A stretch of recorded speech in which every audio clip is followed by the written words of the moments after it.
we want to be sure that when we're discussing our views on this, that we are,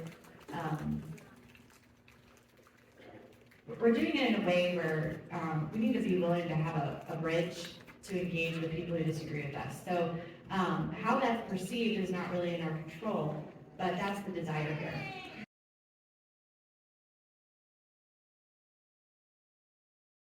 I was just going to say, I think, people ask me all the time, what can I do? So we report all this stuff, you say, what can we do? And I've got like this list of 6 things that we can do. The first one is be plain spoken, and I don't feel like we've been plain spoken on the problem.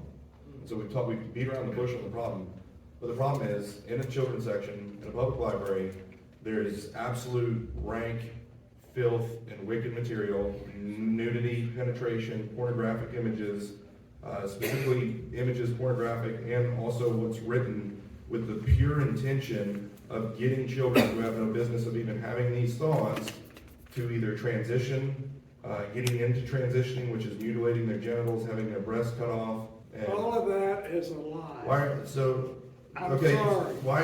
Did you hear the part where you're not allowed to talk? But that is a lie. Did you miss that I part? can give you information about a children's department. We have the books right back there. I can give you information. Please stop about it. talking.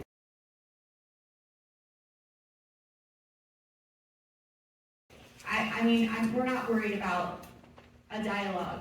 That's fine. There have been other forums like this that have been held recently, and it did not go well.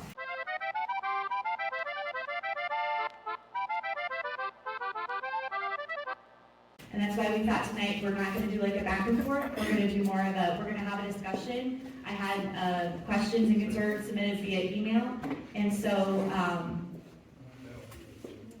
yeah, and we'll make a point to get to those.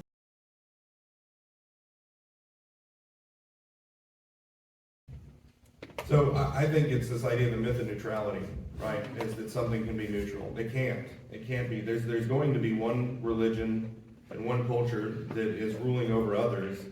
For 200 years, that's what it was in America, was Christians. We were Christians, and even if you weren't a professing believer, you obeyed laws that came from our entire legal system that was based in Israel's civil code and English common law that was interpreted by William Blackstone. We were a Christian nation, and we flourished as a Christian nation. And then this idea, this myth of neutrality, as multiculturalism and everything else started happening in our nation, we tried to do this seat at the table thing. And then what ended up happening is that Christians got pushed into this corner, and we're not allowed to have a seat at the table, and everyone else does.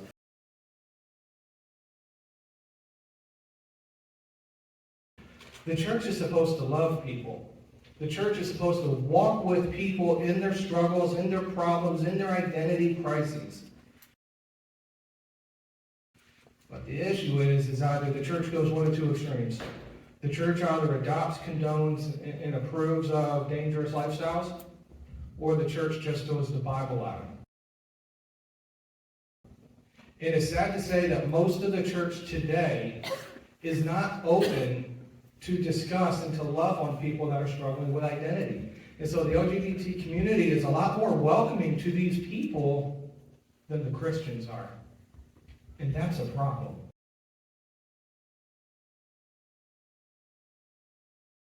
So you're saying that the source of people who to be involved and be ready to be involved in the public sphere and in the public square, they should be, it should be that they're being taught and prepared in church to take that, that's not to take over the government, right? I mean, okay. Just because when we say these things, I always hear the people in my head like, oh, they're taking over the country, it's going to be a theocracy. You mean in order to, for like constitutionally, oh, they're taking over the country, it's going to be a theocracy. You mean in order to, for like constitutionally be involved in the government, right? Constitutionally defining what is good and moral principles to live as upright citizens. So some of this is a sign that our churches have been failing, like you guys have mentioned, at preparing people to be active in their community in a godly way, in a constitutional way, that is, is for the to be salt in the public square. Right. Okay.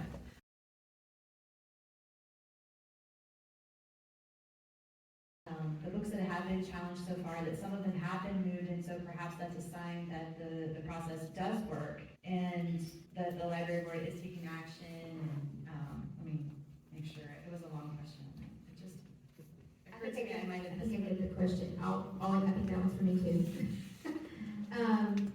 If the question is, But were we trying to change the review process, was that, or No. was it just the?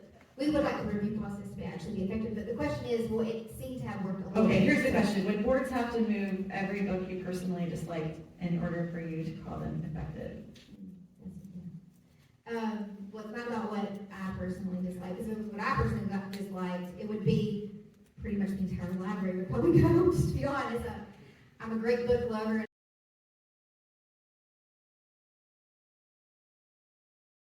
I don't know, the thought that I was having, and I can't think of a book where this would be pertinent, as the passage in the Bible. I'll read it real quick. And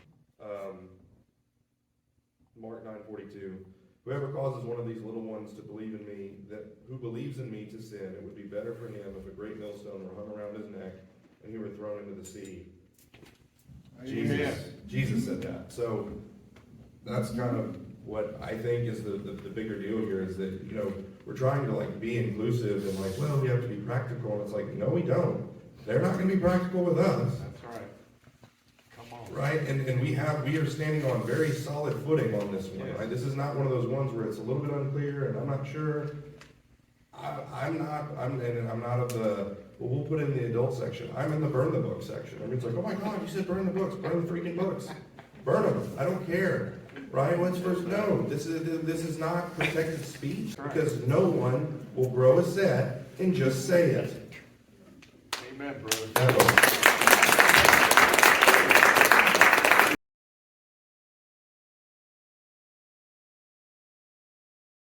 But the ultimate goal is to protect $8, not to fund that. But in the meantime, we can at least protect our kids until we get that accomplished on the state level, because sadly, we can't burn the books. I mean, Brian might, but I think we could.